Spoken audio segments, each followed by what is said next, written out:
as the primaries of different political parties round off, another party which many people have described as the third force, the New Nigerian People's Party, Nnpp, is also saying that they can produce the next president of Nigeria. I have with me the presidential aspirant and probably the one that will become the presidential candidate of Nnpp, Senator Musa Kwankwaso. Welcome to the interview. Thank you very much. And good to have you. Thank you. Okay, let's start with the first. That's your party, the New Nigerian People's Party.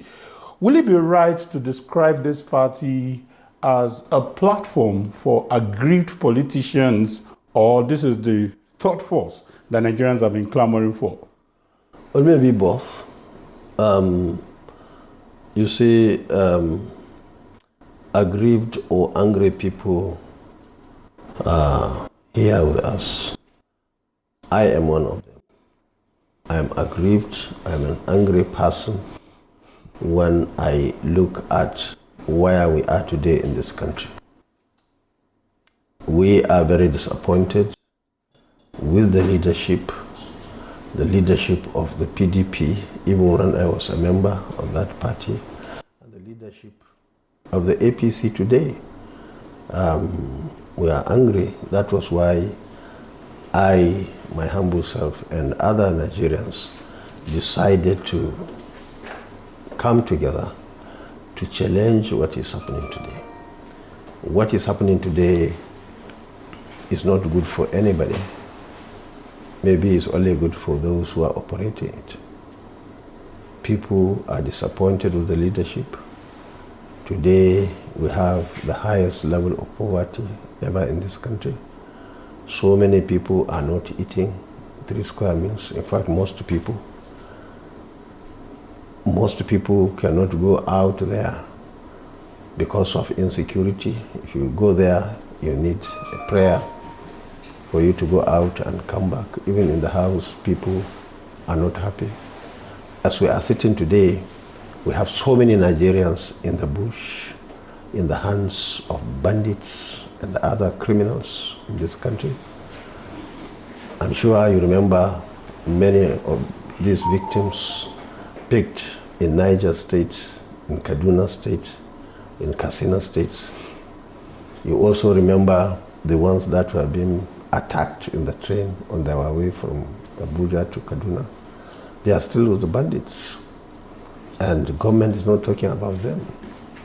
Government today is more interested in who comes in the next 1 year. What of from now to 1 year? For them, it's just nothing. If you are in a villa or any government house, you are so comfortable, you wouldn't remember what is happening to those people, Nigerians. Many of them probably voted for them in 2015 or even 2019. So, you see, government is not ranking its priorities right, and it has been so for a very long time. And that is why we are in this total mess in this country. Many people outside there are angry. Some are even laughing at us. Senator, I promise you we'll talk about governance, but let's just stay more on politics. Now, talking about Nnpp, how big or how national is the outlook? I ask this question because if you become the president, will you be presiding over, lawmakers who are in the opposition? Have you considered that?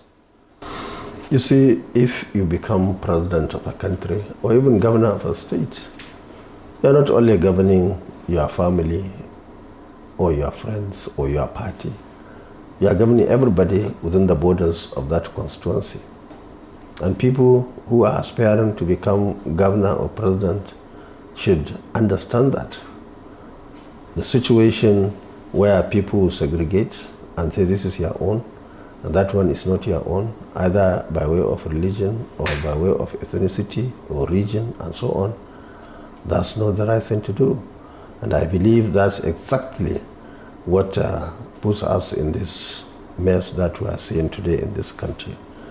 Nigerians will, I believe, in 2023, look for people with a track record of good governance, people should choose or select or elect people who are capable of not only winning the election but doing the job.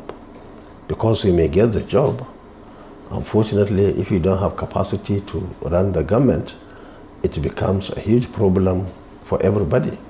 So I believe in 2023, we Nigerians will be much wiser than they were previously, especially the young men and women.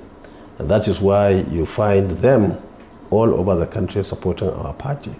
And that was why this Nnpp was 21 years, but not everybody knew about it. I didn't even know about it until we were doing due diligence to get a party that reflects our thoughts.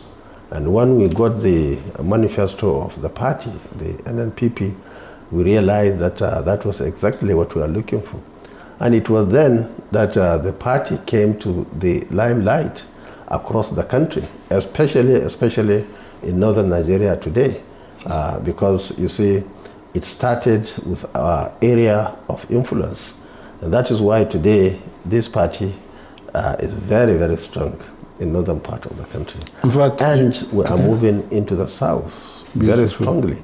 And that's why now I make it a duty to visit Lagos and other places. I was previously in Edo State and many other states to, of course, talk to our people, the young men and women across the country, that this is the party to beat in 2023.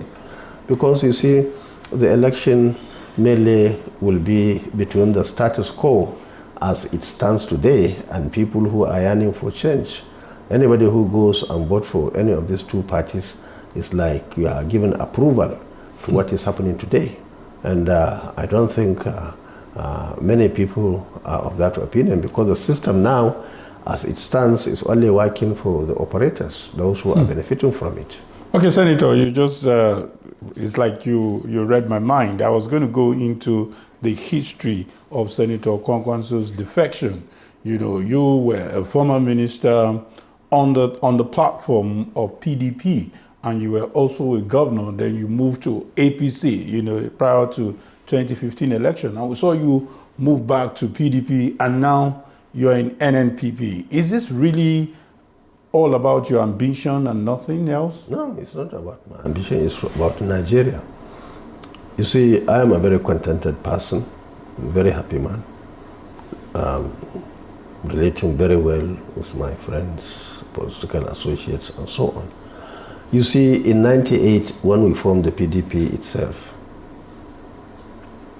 our main goal at that time was to kick out the military. So everybody came into that fold to kick out the military. We succeeded, but when we I became governor in 1999, and as governor, I found it very difficult to govern, because we have people who think like me in the party, and people on the other side of the divide. To the extent that when we are budgeting to do some good projects and programs for the people of the state, people didn't believe us. What they wanted was to share the money among us. And this crisis started early in government, to the extent that I lost my election in 2003. 2003. So that difference, plus other issues like the Sharia, which came to Kano, which many people thought I wasn't in a hurry to implement, created a situation where I had to leave government house in 2003. But I had no regrets, because I did my best. I did what people should expect from good governor. So after 8 years out of government house, the people of Kano were able to put the two administrations, 4 years and 8 years. And government and people of Kano decided to support us under that circumstance. And I went back to Kano in 2011. I was governor till 2015. So I believe what is important in life, especially in the area of governance, is to make sure that at every given time you do the right thing. You leave the remaining. There are many people who think that politics is a dirty game. Politics is not a dirty game. It's a very clean game. I chose to play a clean game. That's why I'm in the system for a very long time now. I am one of those who are very much loved by so many people in this country. But on the other hand, we have opponents, even enemies. But if you are playing it clean, they can't throw anything to you. You keep on moving. That's why we are here. And that's why we even had the gut, really, to say that these two parties have failed. And that's exactly what happened. Many of my friends, many of my colleagues cannot dare, even now, come to us because of fear. They cannot do it. So why we decided to form this party is because we have an experience of formation and running of PDP. It was not working as far as we are concerned. The same thing was APC. We left PDP believing that APC was going to be better, especially when they are talking of progressives. And we realized that the party was flooded by people who are completely opposite of being a progressive. And therefore, we decided to even come back to PDP itself. Unfortunately, PDP itself was not ready. They have learned close to nothing. And that was why we had to form a platform. Okay. This platform, I believe, is a platform of like minds from the top to bottom. People who believe in ideology. People who believe in what should make this country move forward. Okay. Now, we have a record. And record that because we had an opportunity to look at the situation in this country from 1960 to date. And after examining the system within this period, we came up, we selected what other people have done correctly. Like we are children of Kano, of blessed memory. I started politics at a very early age. Of course, when he was alive, some during my school days and when I was in the civil service and so on and so forth. And we looked at even what Chief Awolowo did in terms of education. What we did in Kano is amazing. Maybe you know, maybe you don't know. But I can tell you that our government in just 4 years sent about 3,000 young men and women from Kano to 14 countries across the world. Our administration established 2 universities, the only universities owned by Kano, Kano University of Science and Technology and Northwest University. We established 26 institutes. We sent our children, thousands of them, to private universities. Al-Kalam University, we sent 412 private university in Katsina. We did similar thing to Ignedian University in Edo State, Crescent University in Ogun, Bells University in Ogun, even Apti in Yola, and so on and so forth. In fact, before I left Kano, there was nobody with university or tertiary education qualification that did not go to school, unless if you didn't want. Everybody. Okay, Senator. In my last 2 years of my university, we were looking for people with university qualification and other people who are interested to go into tertiary institutions. We mopped everybody. In fact, these 2 universities were not even getting enough students from Kano State. Wow. I promise you, after this last question, we'll go into governance and what your antecedents are. But before we go, just this is probably a privilege, information that we need to let you know, and you will have the opportunity to either confirm or debunk it. And now, people believe that Senator Rabiu Musa Kwankwaso is just popular in the north, and they are asking how national is Senator Rabiu Musa Kwankwaso. And there was even a report that it would have been a good combination to have Peter Obi in your party, and we saw what happened. So how exactly is your strategy, to appeal to the South so that they don't see you as a regional leader? Now, you see, I am one of the luckiest people especially politicians in this country. I started early. I have been in the business of politics for a very long time now. Well, let's say 30 years. From 92 to date is 30 years. 30 now, good years. 30 years. Now, this time, I was Deputy Speaker of the House of Representatives in Abuja during the SDP days. And since then, I have been either in government or in opposition like I am today. So I had opportunity to hold many positions. But the most notable one really is the Governor and Minister of Defense.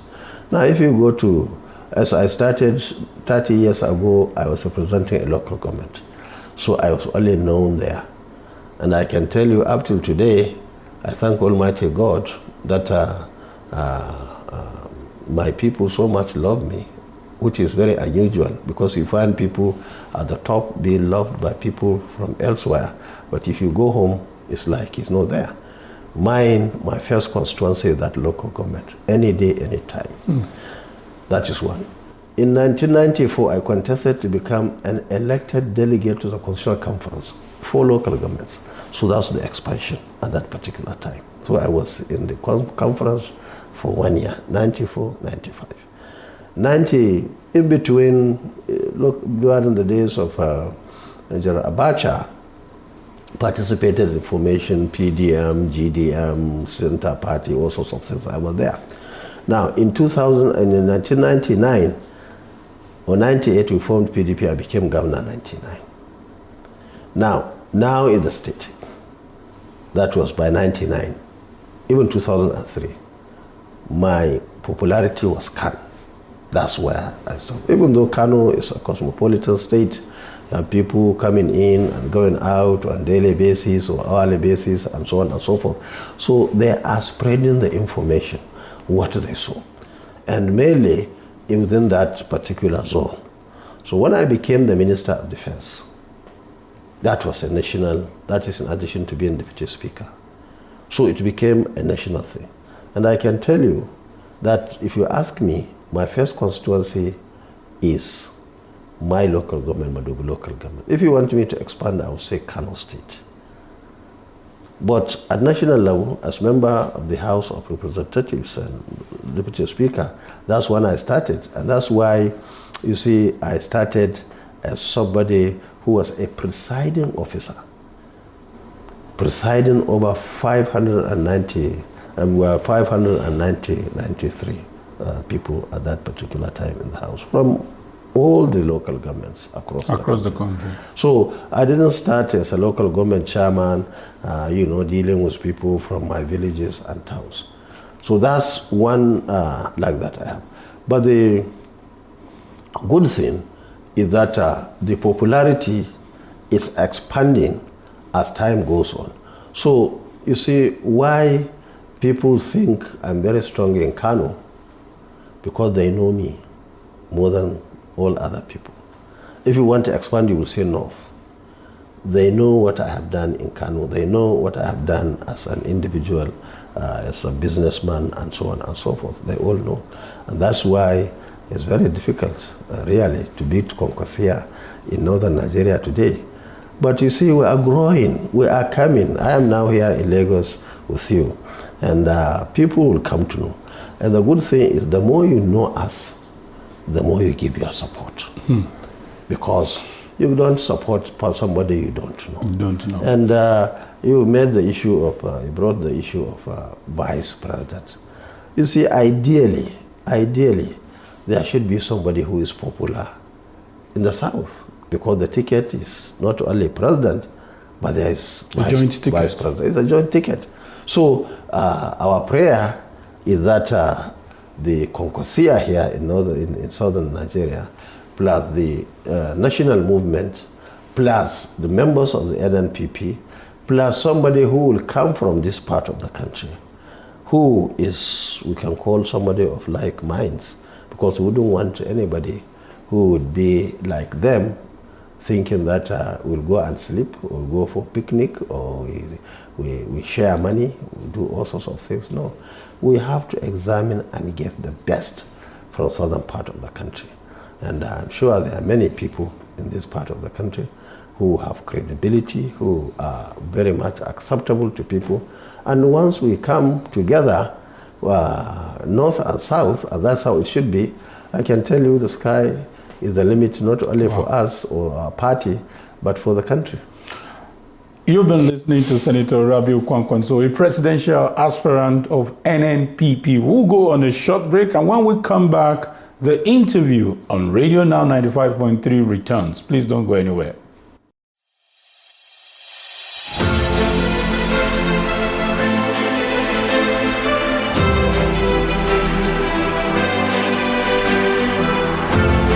Welcome back. In case you just joined us, this is the interview on 95.3 FM Radio Now. And I have with me Senator Rabiu Kwankwaso, a presidential aspirant of the Nnpp. Let's go straight to governance. Insecurity, very, very strong on our minds. And shockingly, your region, Northwest, seems to be the headline. What are you going to do differently? And probably by the time you help us to diagnose, you can talk about the solution. Yes, you see, thank you very much. When people talk of security, most people only think of the army, the police, the guns, the SSS, all sorts of things. No, it's a complete package. Security of lives and property, security of food, security of education, security of infrastructure, security of all other things. Put together is what we can call security of our people. Now, even the politics itself, it has to be secured.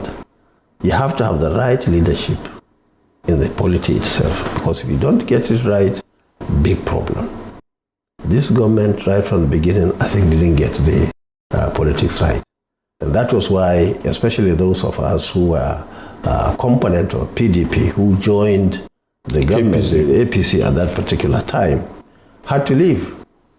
My humble self, Bukola, Tambua, many others, we have to leave it. Other governors that were in the coalition to form APC had to leave. It wasn't handled well. And that was part of the maybe beginning of the problems of the party itself, because many of us, with due humility, had what it takes to bring the party together, to run a successful government. And people had to leave because of many obvious reasons. So the security of lives and properties of the people of any country is the number one priority of government. It's there in the Constitution, and it's there even in the common sense. If there is no security of lives and properties, all other things will fall apart. And that is what we are seeing today.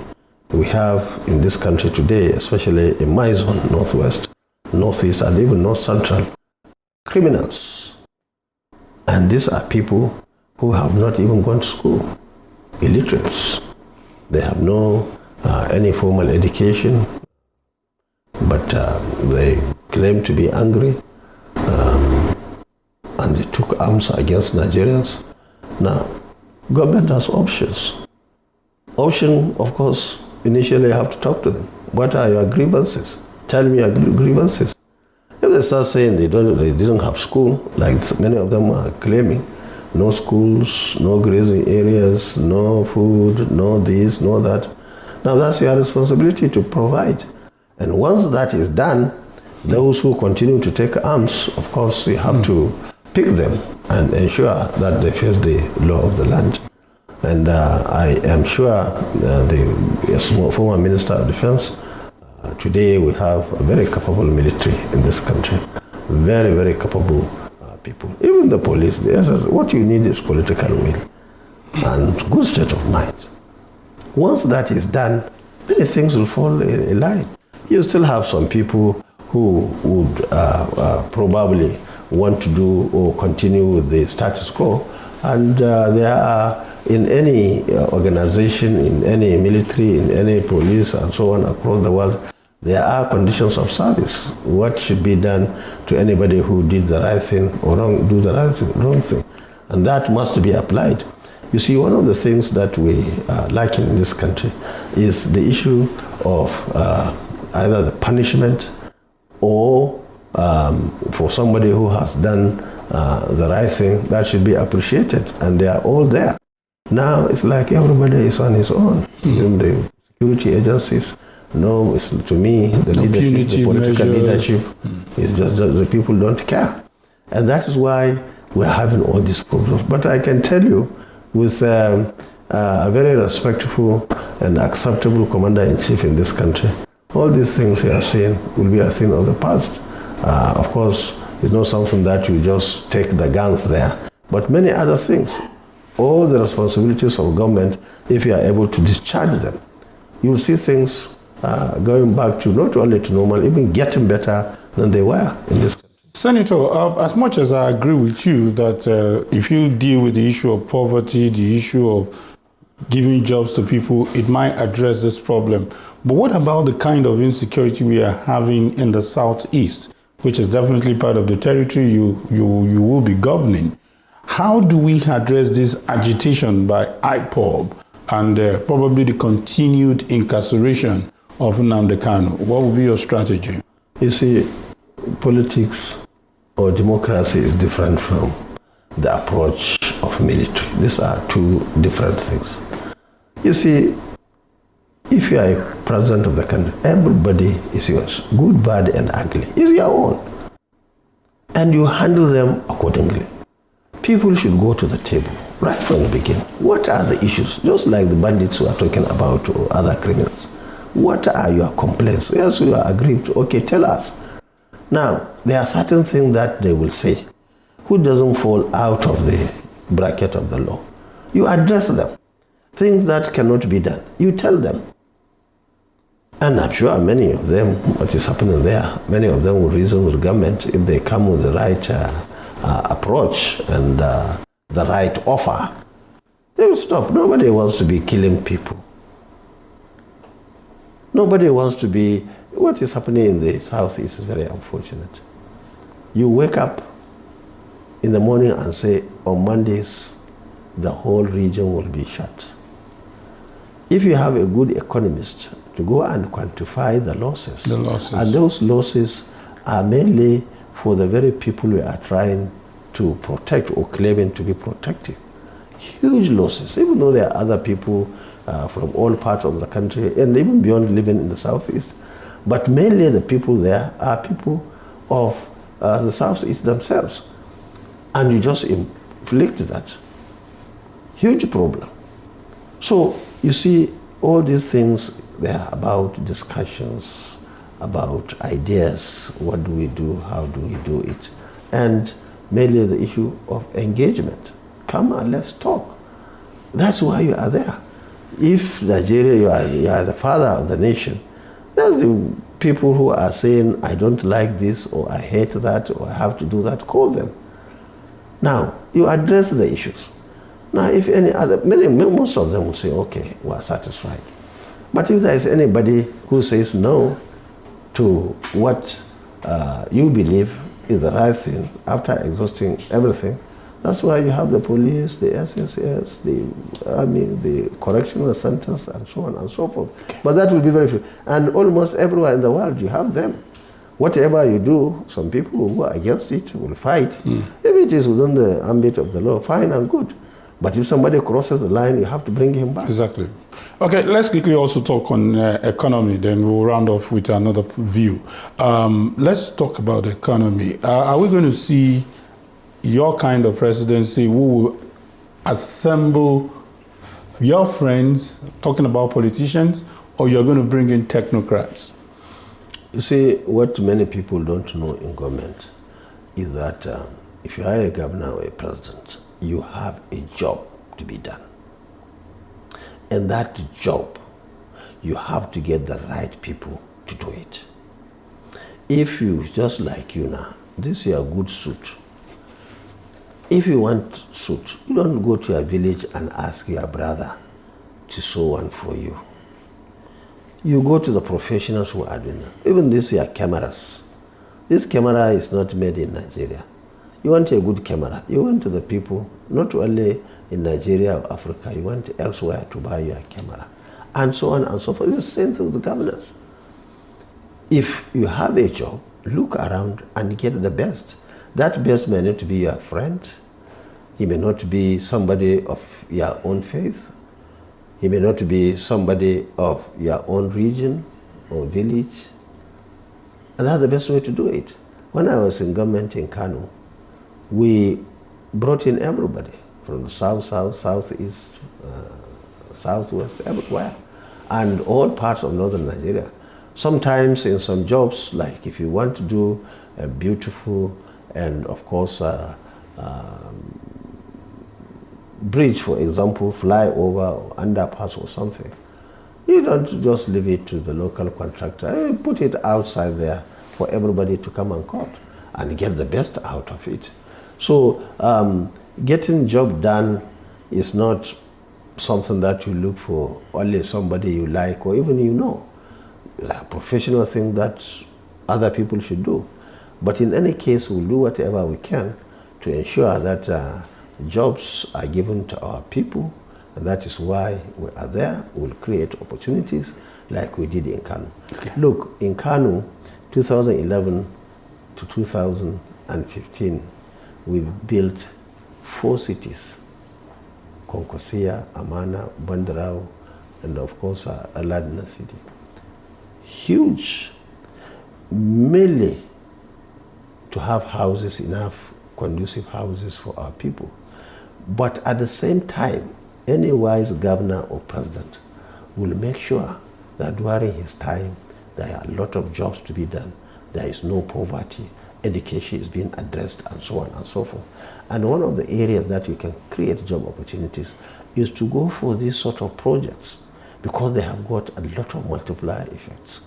And that was why during our 4 years, especially the last 4 years of my government in Kano, you don't get anybody go around, no matter your profession, even if you are a laborer. You just go there, people will have jobs to do, because we created so many opportunities. In addition to the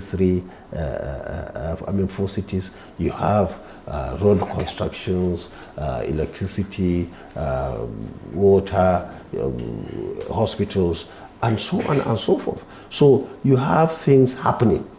And if you have things happening, so many people will benefit. Your friends, your enemies, your opponents, everybody will know. And that is good for you. And it's good for the system. And that's one way that you can help to minimize the issue of insecurity in the country. What's your view on restructuring? This topic is always coming up. You see, life is dynamic. You cannot say what happened in 1960, all of it should be applied now. You don't even say even 1999, what is relevant there is relevant. You see, if you go to government, you are open. In addition to issue of restructuring, there is issue of reform, some changes. You have to bring reforms. You have to change many things.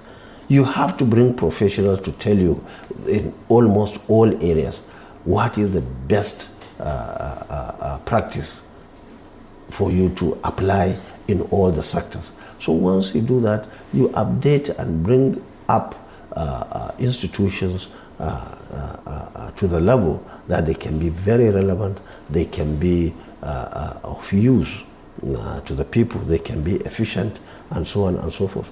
So we are open in government. We are going to do whatever it takes to have a good governance in this country. Thank you so much, Senator Rabiu Kwankwaso, for your time. And this is where we'll draw the curtain on this week's edition of the interview. I've been speaking with the former governor of Kano State, Senator Rabiu Musa Kwankwaso. Until next time, I remain yours truly, Kayode Ladeinde, saying bye for now.